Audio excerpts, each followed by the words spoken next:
The morning sun came through the small dirty window of the garage. I opened my eyes slowly.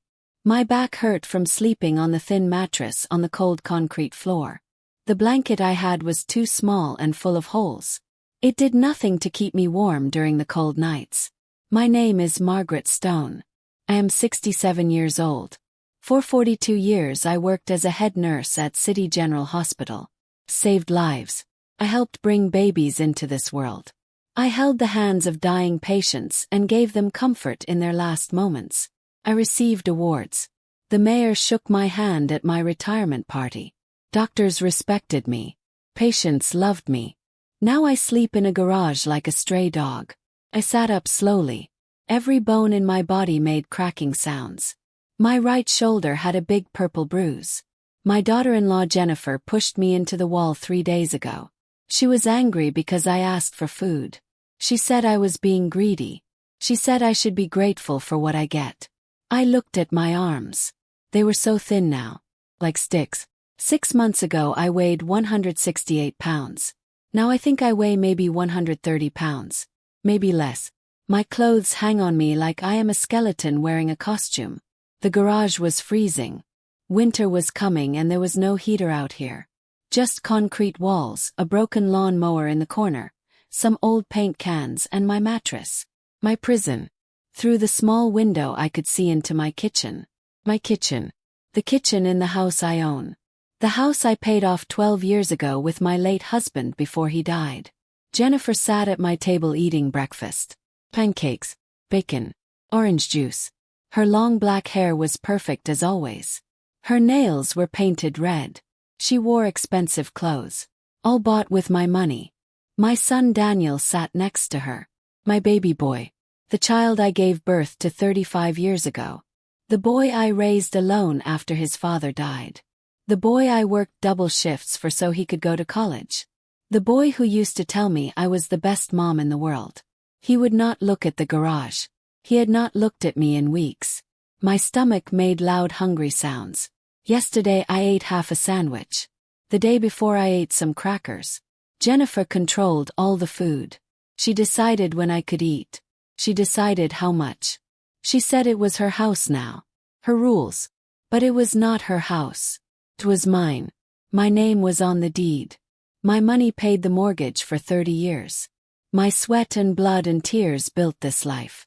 And she took it all. I stood up carefully. My legs felt weak. I walked to the small dirty sink in the corner of the garage. The water came out brown at first. Then it ran clear but tasted like metal. I drank it anyway. It was all I had. I needed to use the bathroom. Jennifer gave me 10 minutes each morning to come inside and use the toilet. 10 minutes. Like a prisoner getting yard time. I walked to the door that connected the garage to the house. I knocked softly. No answer. I knocked again. Louder this time. The door opened fast. Jennifer stood there. She was taller than me by 4 inches. Bigger. Stronger. Younger. She used all of it to make me feel small. I need to use the bathroom. My voice came out weak and quiet. Jennifer looked at her watch. You are late. You know the schedule. 7 a.m. It is now 7:15. Please, Jennifer. I really need to go. She smiled. Not a kind smile. Mean smile. A smile that said she enjoyed having power over me. Rules are rules, Margaret. You can wait until tomorrow. Please. I am begging you. She started to close the door. I put my hand out to stop it. Bad idea. Jennifer grabbed my wrist hard. Her fingers dug into my skin. She twisted my arm and pushed me backward. I fell onto the concrete floor of the garage. Pain shot through my hip. Do not touch my door again. She said it calm and cold like she was telling me the weather. Then she closed the door. I heard the lock click. I sat on the cold floor trying not to cry. I was 67 years old. I saved lives for 4 decades. And now I could not even use a bathroom in my own house. I managed to stand up. My hip hurt bad. I would have a new bruise there soon to join all the others. I looked around the garage. In the far corner behind some boxes there was an old bucket. I had to use that when Jennifer would not let me inside. The shame of it burned in my chest. But what choice did I have? After I finished, I covered the bucket with an old towel. I felt like an animal. Not a human being. Not a retired nurse. Not a mother. Just an animal locked in a cage. I went back to my mattress and sat down. On the wall across from me hung my old nursing uniform. The white fabric was yellowed now. The name tag that said Margaret Stone RN caught the weak morning light. That uniform represented everything I used to be. Everything I lost. My mind went back to the beginning. How did this happen? How did I end up here? 8 months ago my son Daniel called me. He sounded worried. "Mom, we have a problem. Jennifer and I lost our apartment. The landlord is evicting us. We have nowhere to go. Can we stay with you? Just for a little while. Just until we get back on our feet." Course I said yes. He was my son. Jennifer was his wife. They were family. What kind of mother would say no? They moved in with 2 suitcases and big smiles. Jennifer hugged me. "Thank you so much, Margaret.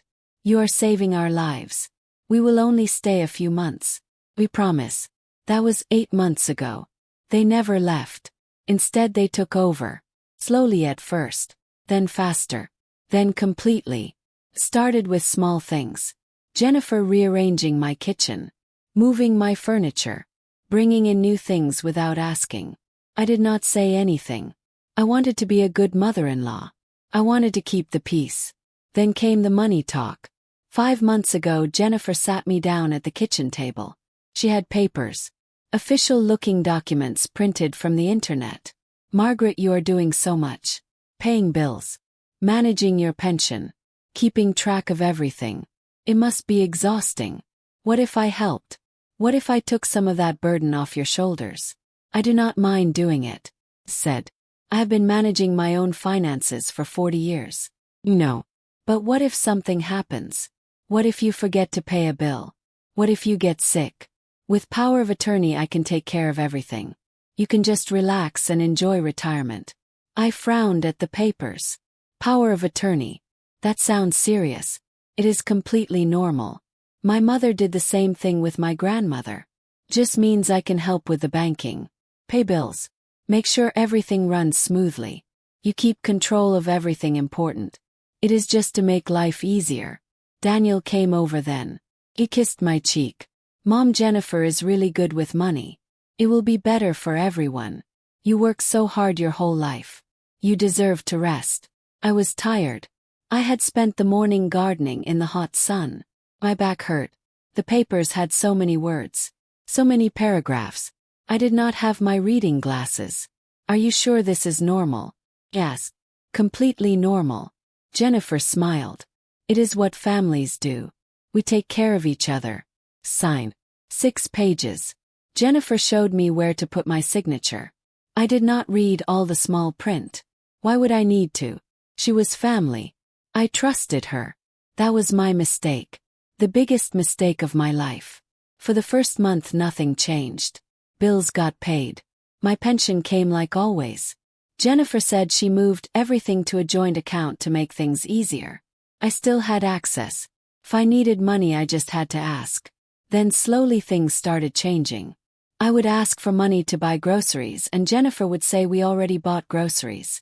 I would ask for money to buy new shoes because mine had holes and Jennifer would say I did not need new shoes.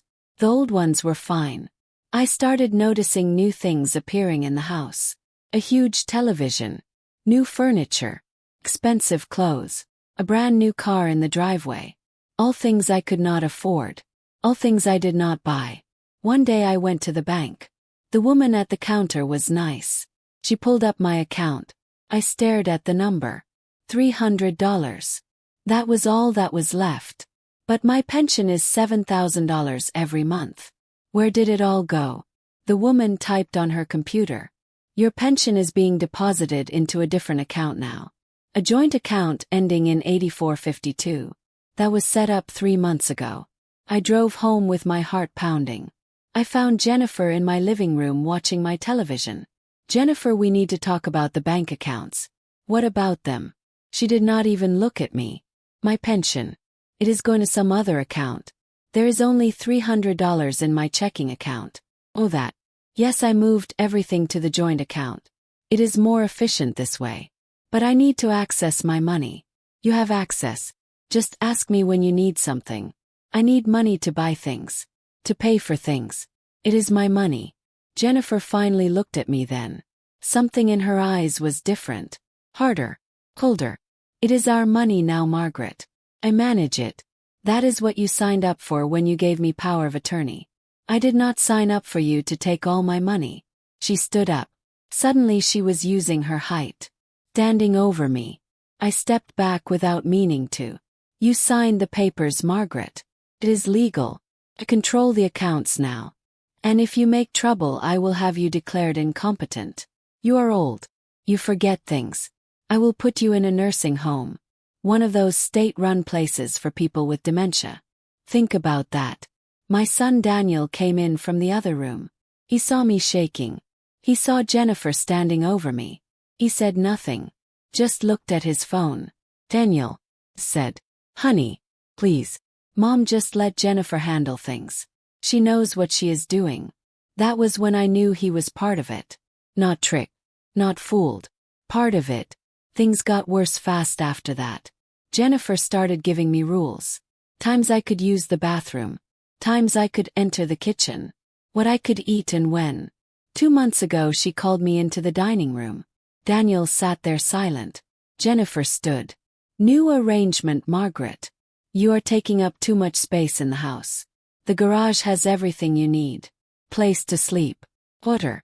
You will stay out there unless I give you permission to come inside. Said. You want me to live in the garage. It is not up for discussion. Either you move to the garage or I call Adult Protective Services and tell them you have dementia. That you are a danger to yourself. They will put you in a locked facility. Choice. My hand shook. I looked at Daniel. My son. My baby. He would not meet my eyes. I moved my mattress that night. Carried it through the house while they watched television and laughed. Neither of them helped me. For 2 months now I have lived in this garage. 2 months of cold nights. Of hunger. Of bruises from when Jennifer gets angry. Of shame so deep it hurts worse than the physical pain. I sat on my mattress now looking at my nursing uniform on the wall. That uniform saved lives. That uniform represented years of hard work and dedication and sacrifice. Now it just watched me suffer. The door opened suddenly. Jennifer stood there holding a small paper bag. Breakfast. She threw the bag at me. It landed on the mattress. Inside was half a bagel. Plain. Dry. No cream cheese. No butter. Just half a stale bagel. Thank you. I said quietly. Even though it hurt to thank her. Even though I wanted to scream. You are welcome. She smiled that mean smile. Oh, and your pension came yesterday. $7,000. Already moved it. Bought myself a new purse.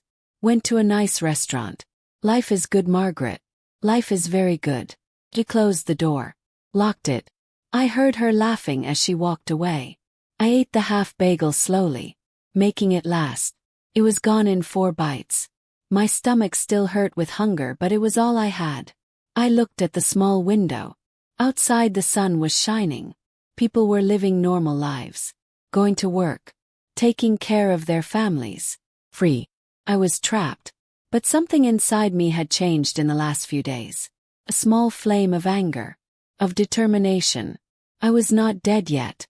I was not broken. Not completely. I spent 42 years in emergency rooms dealing with crises. I knew how to survive.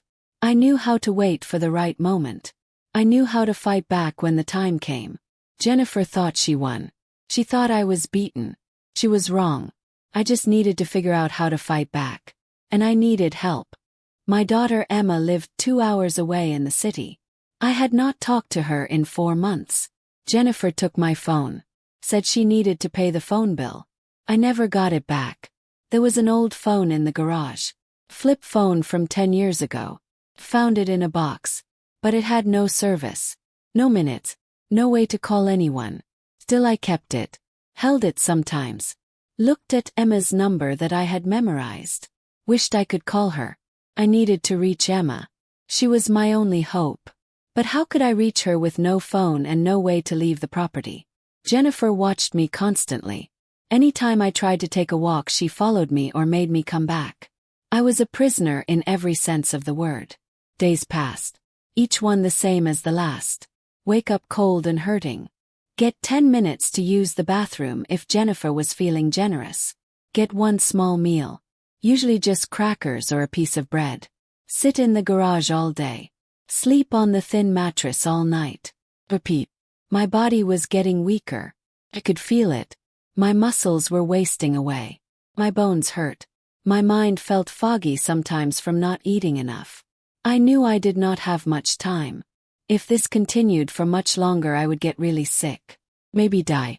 Then one afternoon everything changed. I heard a car pull into the driveway. Not Jennifer's car. Not Daniel's car.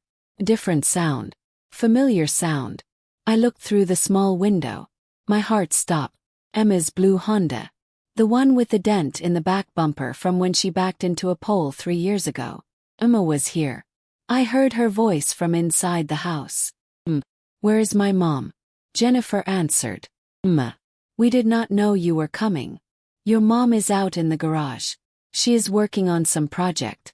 Working on a project. In the garage. In December. My daughter would know that was a lie. Footsteps came toward the garage. The door opened wide. Light flooded in from the house. Emma stood in the doorway. My beautiful daughter. 32 years old. Strong and successful. She was a lawyer in the city. Smart and tough. Her face changed when she saw me. Confusion turned to shock, turned to horror. What happened to you? Why are you in the garage? You look. She stopped. Could not say the words. I stood up slowly. My legs shook. I had lost so much weight my pants barely stayed up. The bruise on my face from where Jennifer hit me 4 days ago was yellow and purple. I whispered. My throat was so dry. She crossed the garage in 3 steps. Put her hands on my shoulders gently like I might break. Why are you living in the garage? You get $7,000 every month from your pension. Where is your money? Why are you so thin? What happened to your face? I opened my mouth to answer but no words came out. I started crying instead. Could not help it. Seeing my daughter. Seeing someone who cared. It broke something inside me. Jennifer appeared in the doorway. She puffed out her chest. Tried to look in control. Emma, your mother chose to live out here. She wanted privacy. We offered her a bedroom but she refused. Emma turned slowly. Her lawyer face came on. Cold and sharp. My mother chose to sleep on a mattress on a concrete floor in an unheated garage in December. Is that what you are telling me? Jennifer said. We cannot force her to stay inside if she does not want to. Emma looked around the garage. At the bucket in the corner. The thin blanket. At my nursing uniform hanging on the wall. And me standing there like a skeleton. Where is her pension money? Emma asked. That is none of your business. Jennifer said. It is absolutely my business. My mother has $7,000 deposited every month. Where is it? I manage her finances now. I have power of attorney. It is all legal. Emma's jaw got tight. Show me the papers. Jennifer crossed her arms. You need to leave, Emma. This is our house now. You are not welcome. A house, Emma said quietly. This is my mother's house. She owns it. Her name is on the deed. Not for long. Jennifer smiled. Once I get her declared incompetent, I will have this house too. The pension. The house. Everything. Your mother is not capable of taking care of herself anymore. Anyone can see that. Emma stared at Jennifer for a long moment. Then she pulled out her phone. What are you doing? Jennifer asked. Calling the police. Emma started dialing. Jennifer lunged forward and grabbed the phone. They struggled for a second. Emma was stronger. She pulled away. Do not touch me, Emma said. That is assault. Jennifer laughed. Go ahead. Call the police. I have all the legal papers. Power of attorney. Everything signed. They will not do anything. Your mother gave me control. She signed it over. It is done. Emma lowered her phone. But she did not put it away. She held it carefully, angled it. So you are saying my mother's pension belongs to you now? Emma said. That is exactly what I am saying. Jennifer smiled bigger. 7,000 a month. Oh, mine. Legally mine. And this house will be mine too very soon. Your mother lives in the garage because those are the rules. My rules. I am in charge now. Emma's face showed nothing. But I saw her finger move on her phone. Saw the red dot recording. And you forced her to live in the garage. Emma continued. Forced. Jennifer laughed. Gave her a choice. Garage or nursing home. He picked garage. Smart choice because those state nursing homes are terrible. But she can always change her mind if she wants. He paused. Actually, I am thinking about moving her to a nursing home anyway. She is becoming a problem. Too much trouble. What kind of nursing home? Emma asked. One of those places for people who cannot think right anymore. For people with dementia. They lock them in. Medicate them. Your mother would probably die there within a year. He shrugged. Well, not my problem. Behind Jennifer I saw Daniel standing in the doorway. His face was white. His hands shook. Linda. Daniel said quietly. Maybe we should stop talking. Shut up, Daniel. Jennifer did not even look at him.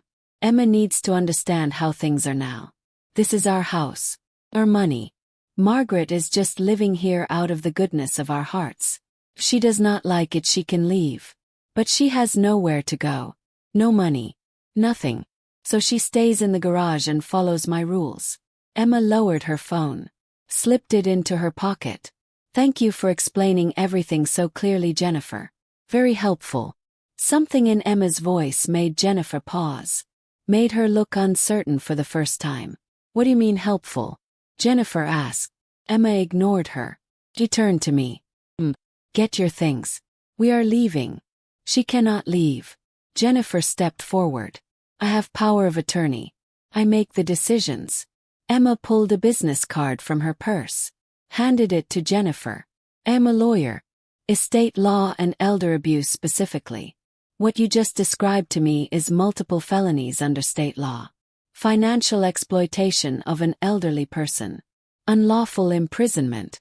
Physical abuse based on those bruises on my mother's face. And I recorded every word you said. Jennifer's face went pale. You recorded me. You cannot do that. Actually, I can. This is a one-party consent state. I was part of the conversation. The recording is completely legal. And you just confessed to everything. That was taken out of context. Jennifer's voice was shaking now. What context makes stealing someone's pension money okay? What context makes forcing them to live in a garage okay?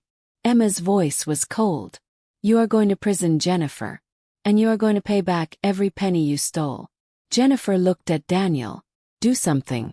Daniel just stood there. He looked at me. His eyes were wet. Mom, I did not know it was this bad. I did not. Yes, you did. Emma said. You watched it happen. You let it happen. You are just as guilty. Emma took my arm gently. Come on, Mom. We are leaving now. Jennifer moved to block the door. You cannot just take her. Move, Emma said. Or I will add another charge for unlawful detention right now. Jennifer moved. We walked past her. Past Daniel, who pressed himself against the wall.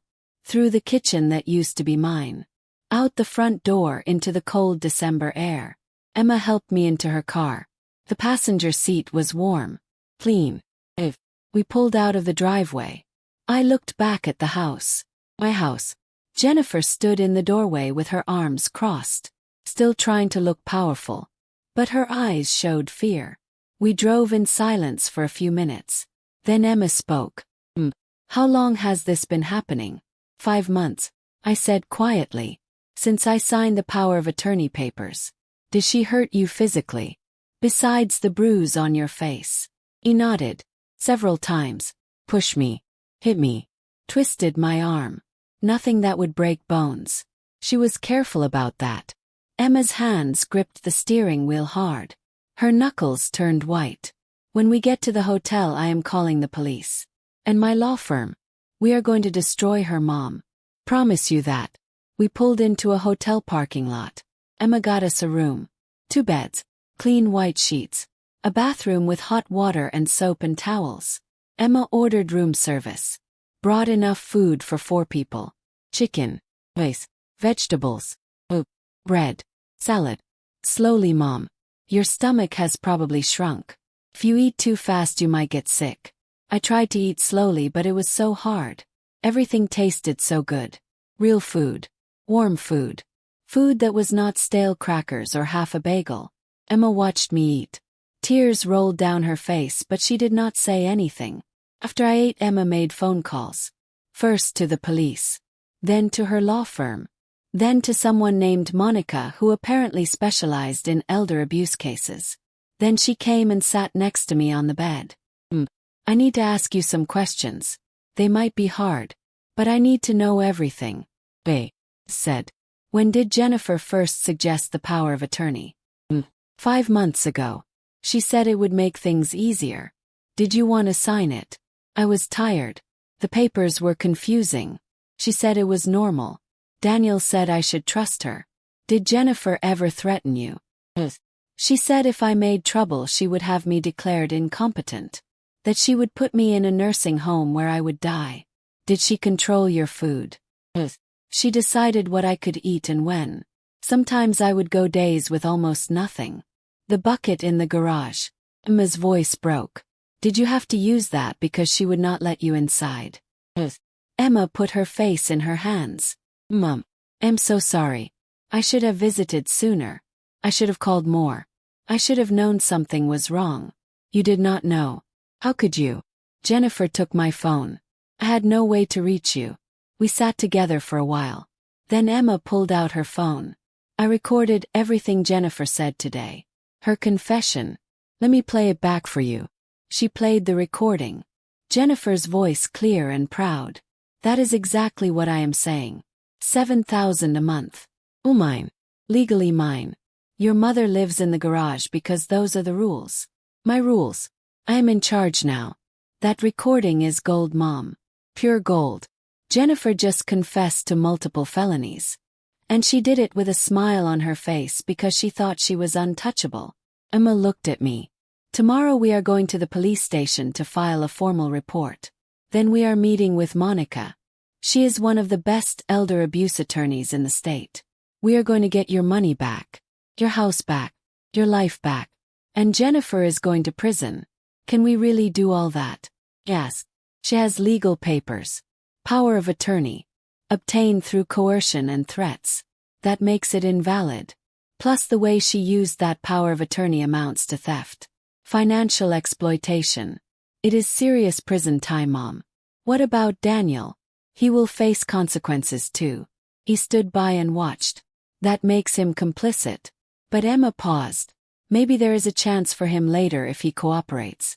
If he testifies against Jennifer. But right now he made his choice. He chose her over you. He nodded. That hurt, but it was true. That night I took a long hot shower. Used soap and shampoo. Washed my hair for the first time in weeks. Jennifer had stopped letting me shower regularly. Said I was wasting water. I looked at myself in the mirror. Barely recognized the woman looking back. Bruised. Gray hair in tangles. Hollow eyes. But something had changed. Spark of hope.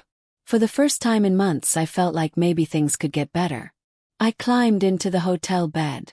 Clean sheets. Soft pillows. Warm blanket. Felt like heaven. Emma was in the other bed working on her laptop. Making notes. Building a case. Thank you, Emma. I said into the darkness. You do not need to thank me, Mom. You saved me my whole life. Raised me alone after Dad died. Worked double shifts so I could go to college. Supported me through law school. This is the least I can do. I pause. I love you, Mom. And I am going to fix this. Promise.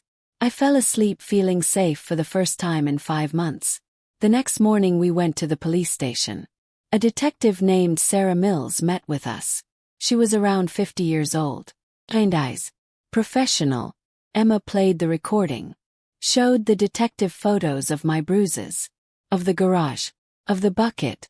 Showed bank statements proving the theft. Detective Mills took notes. Her face got harder as the evidence piled up. Mrs. Stone. This is clearly elder abuse. Financial exploitation. Unlawful imprisonment. Assault. These are serious charges. Can you arrest her? Emma asked. I will need to consult with the district attorney, but based on this evidence, yes. I believe we can arrest Jennifer Matthews today. She looked at me. Mrs. Stone, I need to warn you. This is going to be difficult. You will have to testify. Face her in court. Relive everything that happened. Are you prepared for that? I looked at my daughter. She nodded encouragement. Said. I am prepared. I do not want this to happen to anyone else. Jennifer needs to face justice. Detective Mills stood. I am going to start the paperwork. We should have an arrest warrant by this afternoon. After the police station we met with Monica. She was in her 50s.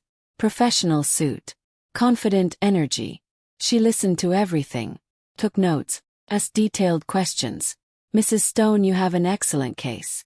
The recording alone is damaging enough, but combined with the medical evidence and financial records, this is ironclad. We can void the power of attorney, recover the stolen funds, and get you back into your home. How long will it take? Asked. We can file for emergency orders as early as tomorrow. Get her access to your pension frozen. Get you back in your house. The full trial might take a few months, but the emergency protections can happen quickly. What about Jennifer? Will she go to prison? If the district attorney files criminal charges, and I believe they will based on Detective Mills's reaction, then yes. She will almost certainly face prison time. Financial exploitation of an elderly person is a felony. Could be 2 to 5 years. Maybe more with the other charges. Emma squeezed my hand. We are going to win, Mom. Over the next few days things moved fast. Detective Mills got the arrest warrant.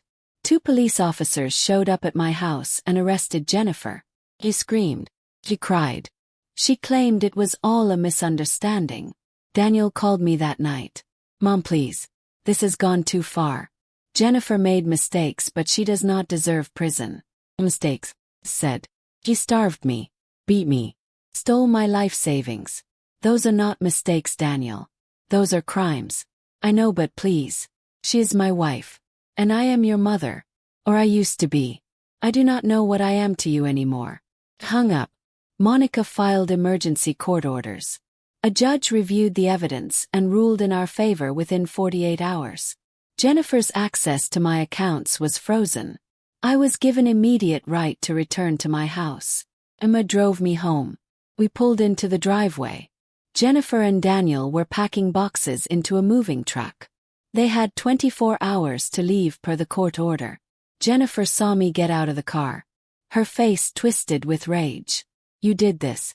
You ruined everything. No, Jennifer. You did this. You chose to steal from me. To abuse me. Treat me like trash. And now you face the consequences. I will fight this. You will not win. Emma stepped forward. The judge already ruled. You have to leave. If you are not gone by tomorrow at noon, we call the police and you will be arrested again. We walked past them into the house. My house. Felt strange being back inside. Everything was different. Jennifer had rearranged everything. Brought in new furniture. Changed the wall colors. But it was still my house. And soon it would feel like home again. That night after Jennifer and Daniel left, I stood in my kitchen. Made myself a cup of tea. Sat at my table. Emma sat across from me. How do you feel, Mom? Tired. Relieved. Angry. Pause. Free. Feel free. The court date is in 6 weeks. Monica thinks it will be pretty straightforward given the evidence. Jennifer's lawyer already tried to negotiate a plea deal. What did they offer? Return the money and she serves 1 year with probation. Monica said we should reject it. Push for the full sentence. What do you think I should do? Emma thought about it. I think you should demand justice. She tried to destroy you, Mom. She nearly succeeded. People like her do not stop unless they face real consequences. He nodded. Tell Monica I want to go to trial. I want a jury to hear what she did. I want her to face justice. The trial happened 8 weeks later. Jennifer had hired an expensive lawyer somehow. He tried every trick. Claimed the power of attorney was legitimate. Claimed I had given permission for everything. Claimed the bruises were from falls. Claimed I chose to live in the garage. But Emma and Monica had built an airtight case. Medical experts testified about my injuries. Financial experts showed the theft. Detective Mills testified about Jennifer's confession. And then Monica played the recording in open court. Jennifer's voice filled the courtroom. $7,000 a month. Oh, mine. Legally mine. Your mother lives in the garage because those are the rules. My rules. The jury deliberated for 3 hours. They came back with guilty verdicts on all counts. Financial exploitation. Assault. Unlawful imprisonment.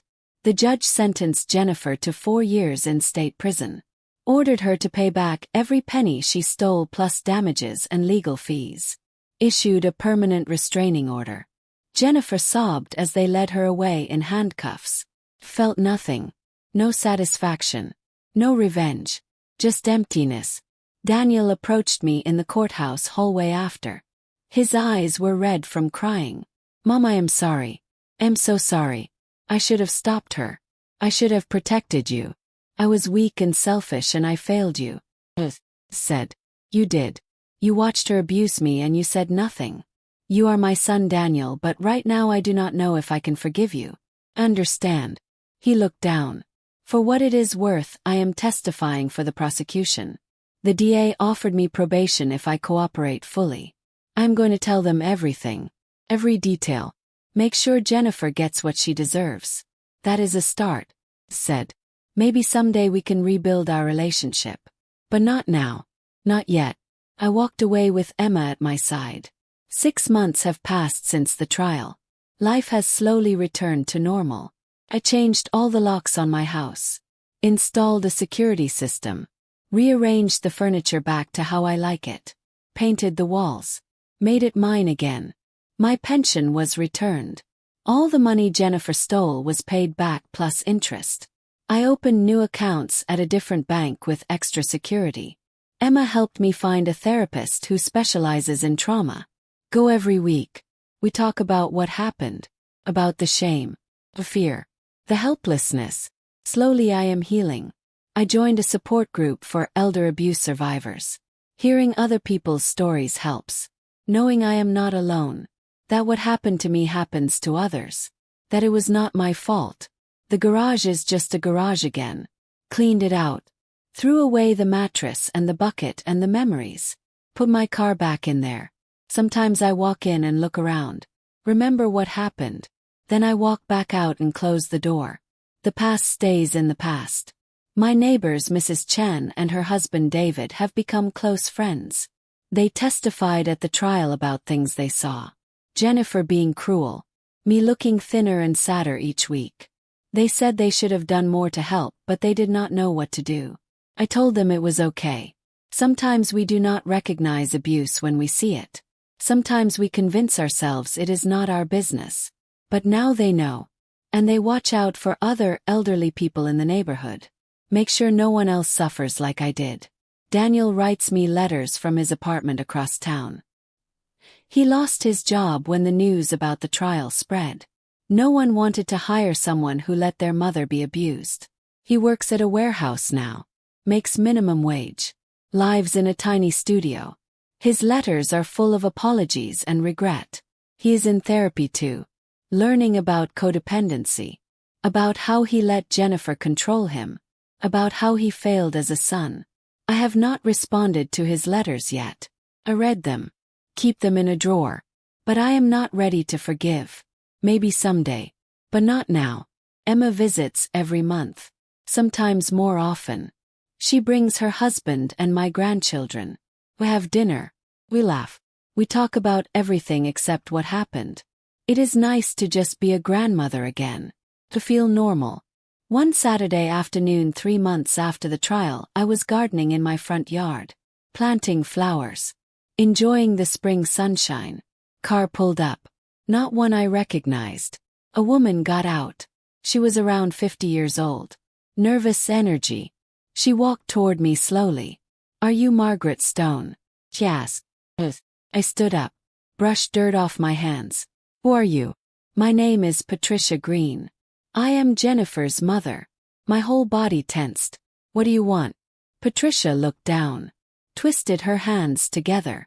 I wanted to say I am sorry for what my daughter did to you. Had no idea. She never told me. I only found out when she was arrested. He paused. I am horrified. Shame. I raised her better than that. Why are you telling me this? Because you deserve to hear it. What Jennifer did was evil. Unforgivable. She destroyed your life and she did it with a smile on her face. Patricia's eyes filled with tears. I do not understand how my daughter became this person. This monster. I looked at this woman.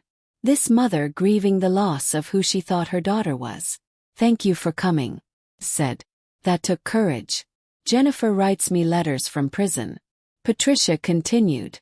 She still does not understand what she did wrong. She thinks she is the victim. That you and Emma conspired against her. That the judge was unfair. She has learned nothing. That does not surprise me. I just wanted you to know that I believe you. I support you. And if there is anything I can do, anything at all, there is nothing. But I appreciate you coming here. I appreciate the apology. Patricia nodded, walked back to her car. Before she got in, she turned back. You are stronger than you know, Mrs. Stone. Most people would have given up, would have let her win. But you fought back. You survived. That takes real courage. She drove away. I stood in my garden for a long time thinking about what she said. About courage. About survival. About strength. Maybe she was right. Maybe I was stronger than I thought. Time continued to pass. Seasons changed. Summer came. Then fall. Then winter again. 1 year since I had been rescued from the garage. Emma threw a party for me. A 1-year celebration, she called it. 1 year of freedom. We had it at my house. Emma and her family came. My neighbors Mrs. Chen and David came. Monica, my lawyer, came. Detective Mills came. Even some of my old co-workers from the hospital came. We ate. We laughed. We told stories. No one mentioned Jennifer or Daniel or the abuse. It was just a celebration of life. Of survival. Of moving forward. That night after everyone left, I sat in my living room. My house was quiet. Peaceful. I thought about the woman I was a year ago. Broken. Starving. Living in a garage. Too scared to fight back. Too weak to stand up. And I thought about the woman I am now. Healing. Strong. Free. The journey was hard. The pain was real. The trauma still lived inside me. But I survived. And not just survived. Fought back. I demanded justice. I reclaimed my life. My phone rang. I looked at the caller ID. Daniel. For a year I had not answered his calls. Had not responded to his letters. But something made me answer this time. Hello, said. Daniel's voice cracked. Thank you for answering. I did not think you would. What do you want, Daniel? Just to talk. If you are willing. If you have time. I have time. We talked for an hour. He told me about his therapy. About what he was learning. About how he finally understood what he had done. How he had failed me. How he had chosen Jennifer over his own mother. I am not asking for forgiveness, he said. I do not deserve it. I just wanted you to know that I see it now. I see what happened. I see my part in it. And I am sorry, Mom. I am so deeply sorry. I listened. I did not say it was okay because it was not okay. But I listened.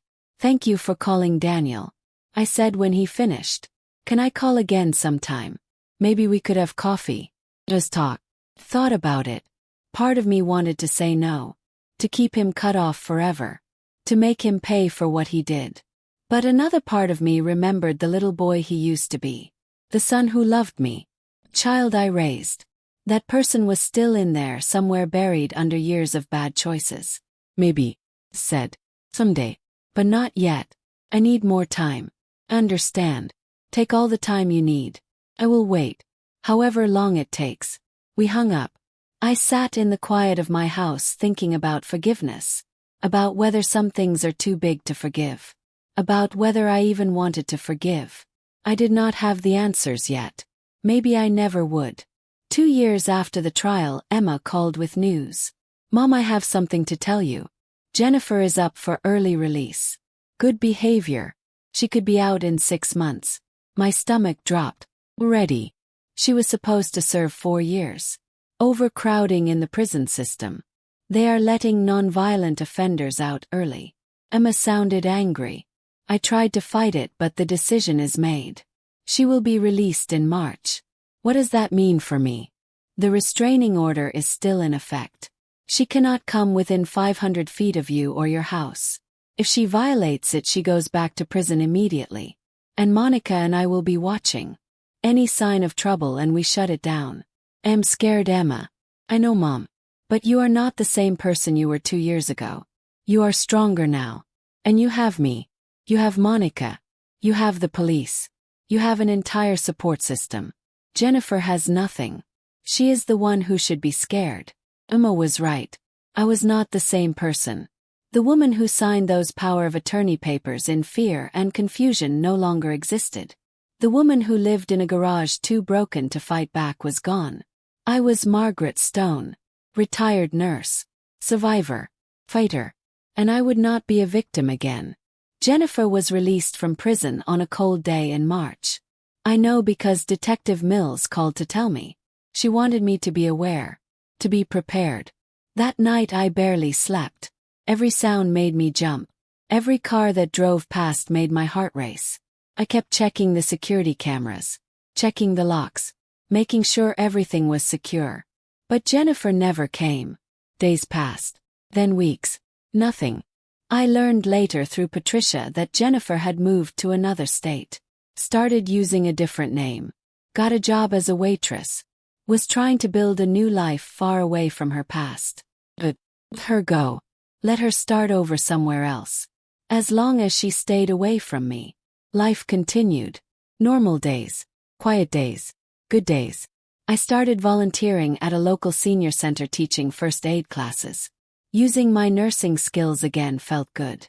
Helping people felt good. Being useful felt good. I met a man named Robert at the senior center. He was 70 years old. Retired teacher. Kind eyes. Gentle voice. We started having coffee together after my classes. Robert knew my story. Everyone at the senior center knew. It had been in all the newspapers. But he did not treat me like a victim. He treated me like a person. Like Margaret. Just Margaret. We became friends. Then more than friends. Nothing serious. Just companionship. Someone to have dinner with. Someone to talk to. Someone who made me laugh. It was nice. Simple. But 3 years after the trial I received a letter. From Jennifer. Forwarded through her parole officer because of the restraining order. I stared at the envelope for a long time. Part of me wanted to throw it away unopened. Part of me needed to know what she had to say. Opened it. The letter was short. 3 paragraphs. Dear Margaret. I know I have no right to write to you. I know you probably hate me. Understand why. What I did to you was wrong. Cruel. Unforgivable. I stole from you. Hurt you. I treated you worse than an animal. There is no excuse. No justification. It was evil and I am sorry. Prison gave me time to think. To understand what I became. I was greedy and selfish and I convinced myself that I deserved your money. That you owed me. I was wrong. I owe you everything and I took everything. I am not asking for forgiveness. I do not deserve it. I just wanted you to know that I see it now. I see what I did. And I will spend the rest of my life trying to be better. Trying to be someone who would never do what I did to you. I am sorry, Margaret. Jennifer. I read the letter 3 times. Tried to find anger in my heart. Tried to find hate. But all I felt was emptiness. The letter was too little too late. The words were nice but they changed nothing. I folded the letter. Put it in the drawer with Daniel's letters. Maybe someday I would respond. Maybe I would not. Did not matter. Jennifer's apology did not heal my wounds. Only I could do that. Only time could do that. And I was healing. Slowly but surely. 4 years after the trial, Daniel asked if he could visit. Emma thought it was a bad idea. Monica thought I should wait longer. Robert said it was my choice and he would support whatever I decided. I thought about it for a long time. Talked it over with my therapist. Prayed about it. Struggled with it. Finally I said yes. Daniel could visit. 1 hour. In a public place. Emma had to be there. We met at a coffee shop. Daniel arrived early. He looked different. Older. Thinner. Gray hair at his temples. Lines on his face that had not been there before. He stood when he saw me. Thank you for agreeing to meet. We sat down. Emma sat next to me. Arms crossed. Protective. The waitress brought coffee. No one touched it. Daniel spoke first. Mom, I have rehearsed this 1,000 times. What I want to say. But now that I am here, all those words feel empty. He looked down at his hands. Failed you. I watched Jennifer hurt you and I did nothing. I chose her over you. I let greed and fear control me. I am ashamed of the man I was. I am ashamed of what I let happen. I listened. Said nothing. I am not here to ask for forgiveness. Daniel continued. I know I do not deserve it. I am here because I needed to look you in the eye and tell you that I know what I did. Own it. And I am trying to be better. I am in therapy. I volunteer at a homeless shelter. I am trying to help people instead of hurt them. I am trying to be the son you deserved. His voice broke. I am trying to be someone you could be proud of again. Silence. Emma reached over and squeezed my hand. I looked at my son. This man who came from my body. Who I raised with love. Who betrayed me in the worst way possible. Did you love me, Daniel? I asked quietly. When you were watching Jennifer abuse me, did you love me then? He whispered. I loved you. I just loved myself more. I loved comfort more. I loved not having to confront Jennifer more. I was a coward, Mom. I still am in a lot of ways. But I am trying to be braver. Why should I believe you? Why should I trust that you have changed? You should not. Daniel met my eyes. Trust has to be earned. And I have not earned it. All I can do is show you over time that I am different. That I learned. That I will never let something like that happen again. I took a sip of my coffee. It was cold. I am not ready to let you back into my life, Daniel. I need you to understand that. What you did. What you allowed. It broke something between us. Maybe it can be fixed someday. Maybe it cannot. But right now I need space. Understand. He nodded. I will wait. However long it takes. And if you decide you never want to see me again, I will understand that too. We sat for a few more minutes. Made awkward small talk. Then Emma said we needed to go. Daniel walked us to the car. Thank you again for meeting me, Mom. I know it was hard. Said. It was. He drove away. Emma and I sat in the car. How do you feel? Emma asked. I do not know. Angry. Confused. Pause. But also a little bit hopeful. Maybe he has changed. Maybe people can change. Maybe. Emma said. But he has a long way to go before I trust him. 5 years after the trial, my life had settled into a comfortable rhythm. My house was truly mine again. My pension was secure. My health had improved. I had gained back the weight I lost. The bruises had faded. The trauma was still there, but it no longer controlled me. I had coffee with Robert 3 times a week. We took walks together. Went to movies. Had dinner. It was a sweet, gentle relationship. Nothing rushed. Nothing forced. Just 2 people enjoying each other's company. I saw Daniel once every few months. Brief meetings. Always supervised by Emma. Slowly, very slowly, I was learning to trust him again. Learning to see him as my son instead of as the man who betrayed me. It would take years. Maybe decades. Maybe forever. But we were trying. Emma was thriving. She made partner at her law firm. Specialized in elder law because of what happened to me. She said she wanted to help other people like me. Wanted to stop other Jennifers before they could cause damage. She was my hero. My savior. My daughter. One afternoon I was sitting in my garden. The flowers were blooming. The sun was warm. Life was good. My phone rang. Patricia. Jennifer's mother.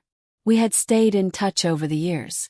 occasional phone calls, holiday cards, a strange friendship born out of shared pain. "Hello, Patricia," said Margaret. Her voice was shaking. "Have news. Jennifer." Patricia started crying. "What happened?" "She died. Last night. Car accident. She was driving home from work and a drunk driver hit her. She died instantly." I sat very still, felt nothing, then felt everything all at once. "I am sorry, Patricia," said. "I know she was your daughter." Patricia sobbed. "I know what she did to you was horrible.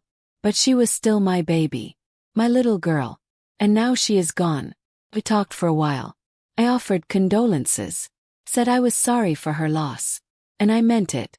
Not sorry that Jennifer was dead. But sorry that Patricia had lost her child. That is a pain no parent should bear.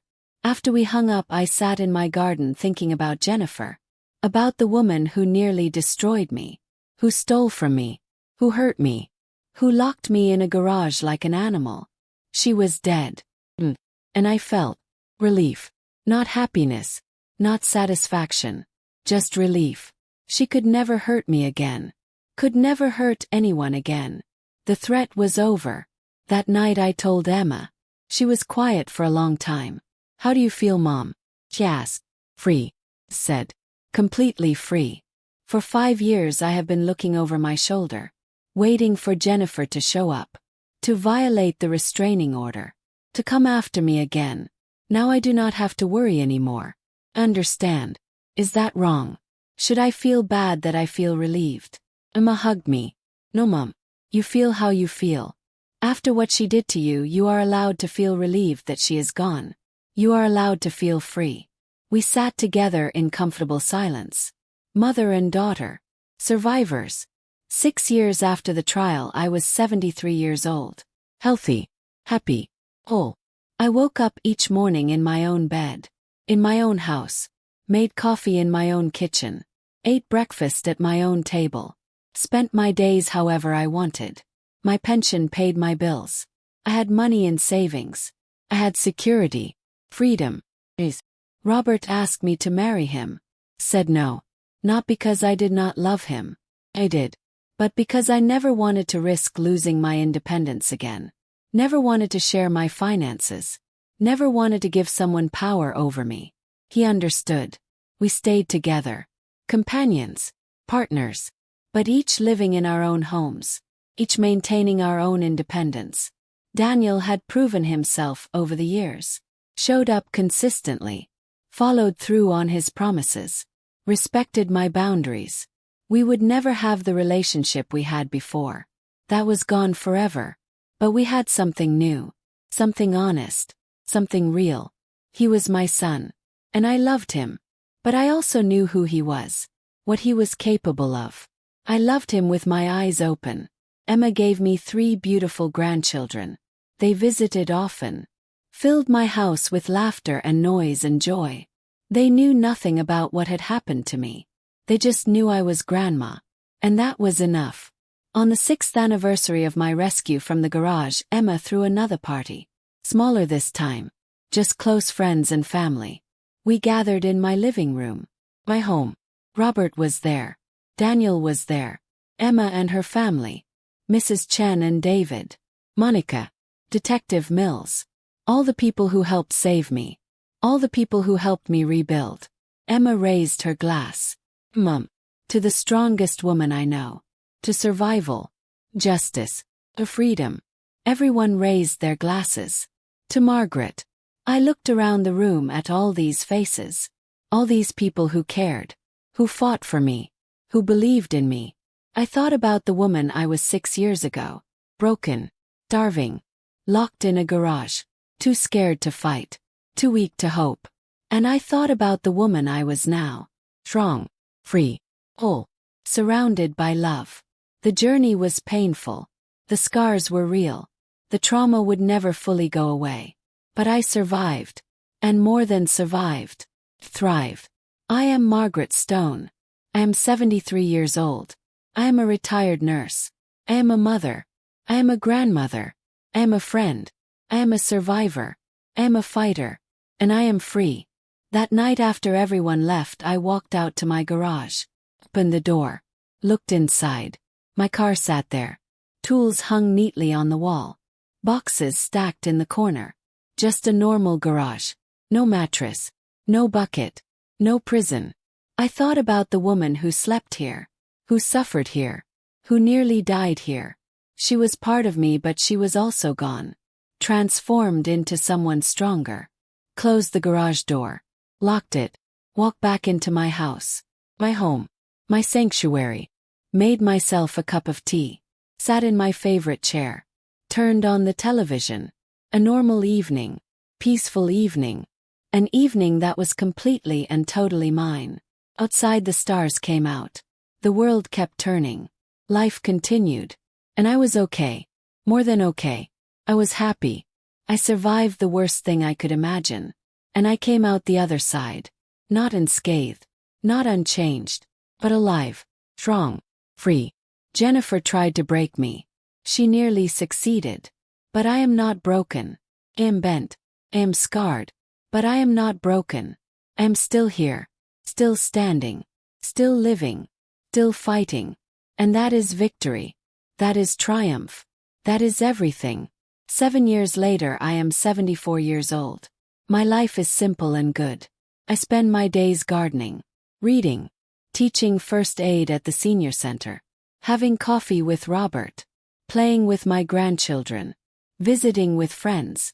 The past is the past. It shaped me, but it does not define me. I am not a victim. I am a survivor. And there is power in that. Some nights I still have bad dreams. I wake up thinking I am back in the garage. Cold. Hungry. Tired. But then I open my eyes and see my bedroom. My house. My life. And I remember that I am safe. That I am free. The nightmares come less often now. The fear fades a little more each year. Healing is not linear. It is slow and messy and hard. But it happens. One day at a time. One moment at a time. I am healing. And that is enough. This is my story. The story of how I was broken and how I fought back. How I was stolen from and how I reclaimed what was mine. How I was locked away and how I escaped. It is a story of pain and betrayal. But it is also a story of strength and survival. Of a daughter who believed. Of a lawyer who fought. Of a detective who listened. Of a judge who ruled justly. It is a story of how one person can destroy you. But how many people can save you? And most of all, it is a story of how even when you think you have nothing left, you still have yourself. You still have your will. You still have your strength. You can survive. You can fight. You can win. I did. And if you ever find yourself in a garage, broken and scared and alone, remember my story. Remember that you are stronger than you think. That help exists. That justice is possible. Remember that you are worth fighting for. That your life matters. That you deserve freedom and dignity and respect. Remember that it is never too late to fight back. Never too late to reclaim your life. Never too late to be free. I am Margaret Stone. And this is my story.